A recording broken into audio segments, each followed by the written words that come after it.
সন্দেশখালীর ঘটনা ইতিমধ্যে সংবাদ মাধ্যমের প্রতিবেদনে আমরা সবাই জেনেছি, গোটা পশ্চিমবঙ্গবাসী দেখেছেন।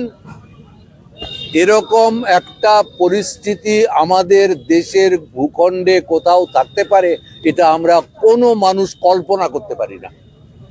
রাত 12টার সময় মেয়েদের ডেকে পাঠানো, এই রকম ব্যবস্থা আছে কোথাও, এটা আমরা ভাবতে পারি না।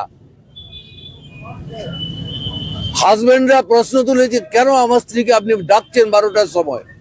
বলে প্রশ্ন করবেন না, তাহলে কালকে আপনার বাড়িটা জ্বলবে। আপনি ভাবতে পারেন? সব দলের জামা পতাকা খুলে দিয়ে জনগণের একসঙ্গে জোট বেঁধে গিয়ে পিটিয়ে মেরে দেওয়া উচিত। এদের একটাকে বাঁচিয়ে রাখা উচিত নয়, তবে এই মেয়েরা শান্তি পাবে। এই জিনিস আর কেউ করতে সাহস পাবে না। এইটা নিয়ে আমি তো অবাক হয়ে যাই যে তৃণমূল এখনো কথা বলছে।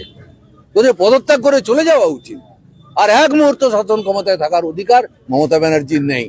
উনি ভাবছেন 500 টাকা 1000 টাকা লক্ষ্মীর ভান্ডার দিয়ে সব মেয়েদের ইজ্জত মান সম্মান সব কিনে নিয়েছেন। এ চলতে পারে না।